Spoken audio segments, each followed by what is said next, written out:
تعالوا بقى للفيديو الزتونه الراس.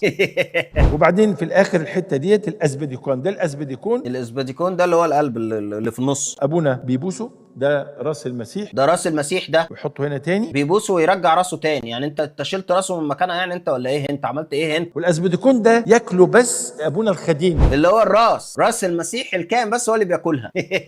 يعني ايه ابونا الخديم؟ ابونا اللي قدم الحمل. اللي قدم الحمل، اللي قدم الخروف ده بس هو اللي ياكل راس المسيح. ده الاسبديكون، ابونا بيبوسه، ده راس المسيح.